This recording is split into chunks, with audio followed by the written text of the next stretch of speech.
So speaking on that, I think that's a good segue to go into. You told me a story about how Charlemagne the God got his name, and I thought that was interesting. I don't think people know that.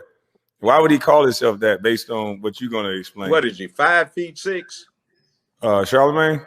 Yeah. Oh, I have no idea. Yeah, he's a little short guy. Look, uh, the real Charlemagne was an Adolf Hitler prototype, but an Adolf Hitler on steroids. He did ethnic cleansing all through Europe. He was a Franco-German. It meant Charles the Great. So this clown on the Breakfast Club is saying Charles the Great, the God. Charlemagne was a psychopath. Dang. There was one little episode where he went down to where the Basques still live, and they still had the old habit of cremating their dead.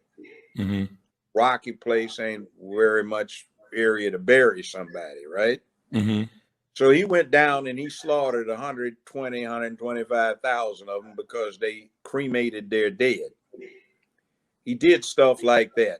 He slaughtered people, killed out whole regions, exterminated everybody because they didn't switch over to his particular brand of religion. Ethnic cleansing on a super scale back in the Dark Ages, the 10th century, in the 900s. So that's who he's calling himself by, Charlemagne the God. Now, like, why would a black man name himself after a German psychopath? You got it?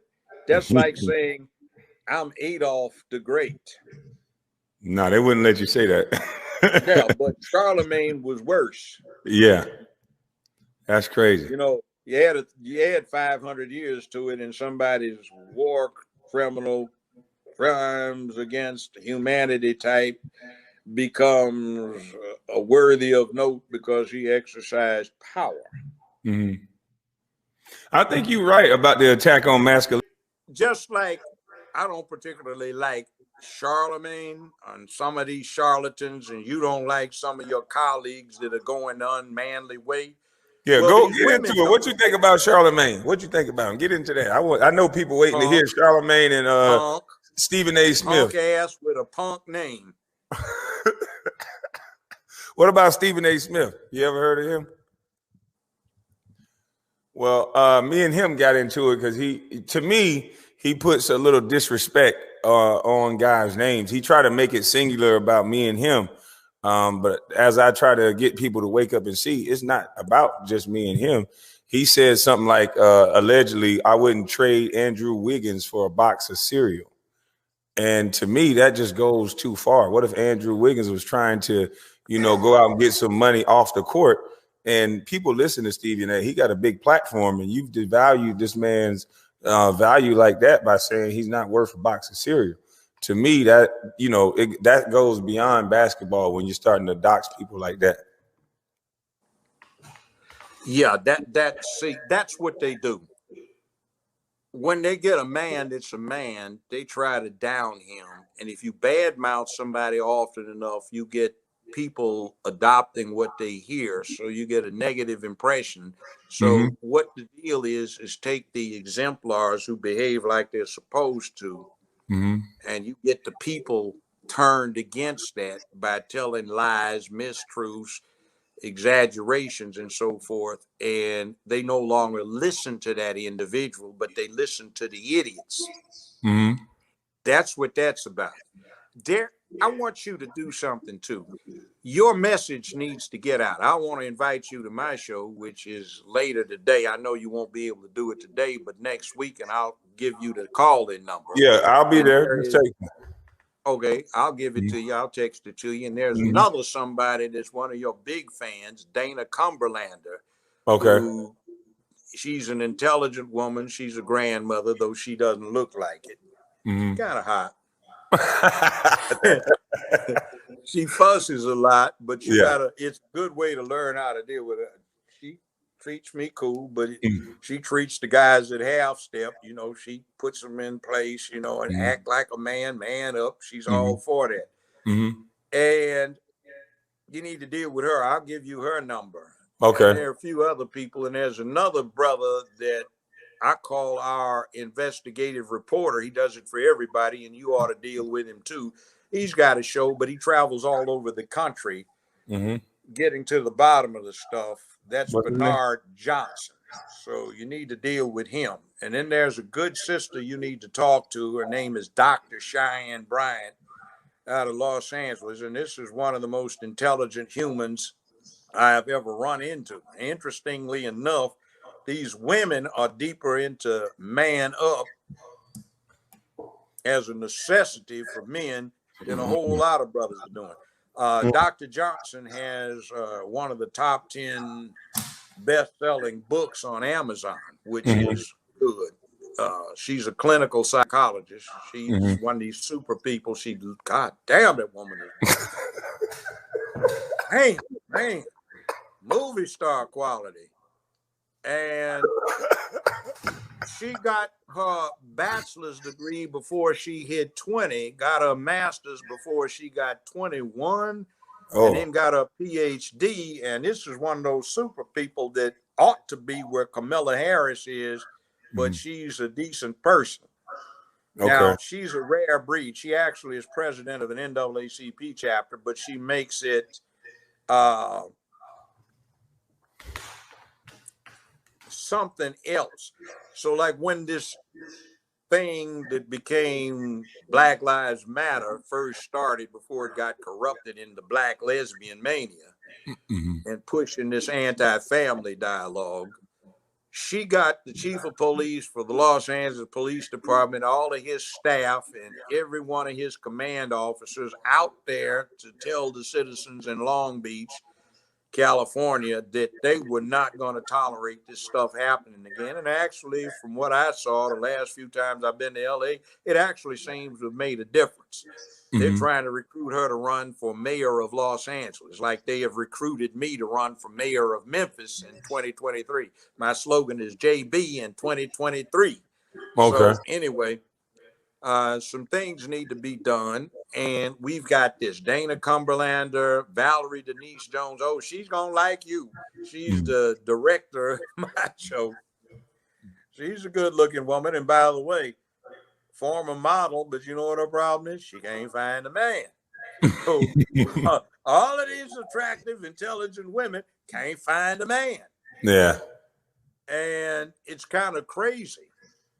Hell, even a rich tycoon I ran into one time, white guy, billionaire, said, look here, Judge, would you do me a favor and sit next to my two daughters at this banquet and talk sense to them? And I'm talking to one of them. She's got either boyfriend or husband, I forgot which, but she was the plain one. The younger one was working on her PhD. She's a billionaire. She looked like a movie star, man. She's gorgeous. And she was breaking it down. She had a few glasses of wine. And she said, look, Judge, I can't find a man, an eligible bachelor. I said, well, what's wrong? So she had him, and my daddy said, I need to ask you. I said, why don't you just break it down? She said, well, let me put it this way. These guys I go out with, they like my girlfriends with dicks. And I ain't a lesbian. God damn it, I want a real man. What the hell's wrong with this? So I broke it down. She said, so in other words, my mama, her friend girls, and my aunts, and all of them, they raised these boys to be like this. Yeah, I said, that's basically what it is. She said, so who the hell gave these fools the idea that we want a girl? If we wanted a girl, we'd be lesbians, damn it. We want a man. And she, my dad is a real man. By now, she's cussing, you know, so he's a real live man, you know. I mean, he does wrong, but God damn it, he's a man. But that's what they don't understand. They think men are just one thing and we got to be perfect. But it's a bunch of different ranges of men. So that's why I'm trying to bring people together. So some people are going to wear ties and some people going to fix on tractors and some people going to farm. It's different forms of men and we should all be respected. So I appreciate you coming on my platform. But I also want to ask, and I'm definitely coming on yours, but I want to ask you, coming from an elder to a young buck, what would your advice be to young males, young men and women coming up, trying to figure this thing out, that's trying to do it the right way and trying to get married? Very briefly, Okay. where I am to where you are seems like 2 years ago. Mm-hmm. The older you get, the smaller percentage of your life a year is. So when you get 70, 73, 74, 75, every year is just 1/70th of your life. When you're 30, it's 1/30th. When you're 2, 3, 4, it's a big percentage. Mm-hmm. Time passes very quickly. Mm-hmm. And in your own mind's eye, you never get past where you are right now. Mm-hmm. And you got to look at yourself in a mirror to realize how old you have gotten. Mm-hmm. And you have to be able to deal with yourself. Now, I would suggest to you to keep doing what you're doing, and any other young man out there, white, black, brown, red, yellow, be able to look in a mirror and say to yourself, I acted like a man. I acted like I was supposed to have yesterday. Mm-hmm. I acted like a man. I'm going to act like a man today while you're shaving, Mm-hmm. and I'm going to have to uphold. Now, to Mm-hmm. uphold, you have to get your shit together. That means you have to commit yourself to the task of working. It's like nothing comes easy. If you have a talent, that's great. But that talent might change because you get older. Like you, hell of a basketball player. I understand, got first round draft straight out of high school. That's Mm-hmm. cool. Mm-hmm. But, I know Magic Johnson personally. I've known his family for 35 years. Mm-hmm. I met Michael Jordan, met some other people. Penny Hardaway, I was on his board of directors for his charity foundation. Mm-hmm. A guy named Randy Wade and I, who they call Big Daddy, we used to do Man Up to some NBA players 30, 34 years ago Mm-hmm. because they didn't have it.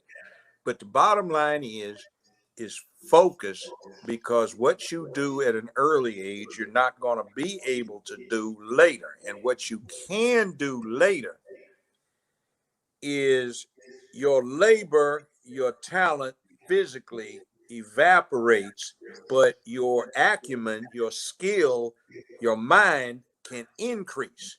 So keep your mind focused on an objective, have a cause, have a purpose. And if you have a purpose, your life is a lot easier because you can stick to it, where you can say, I made it rough on myself, but it's a matter of principle.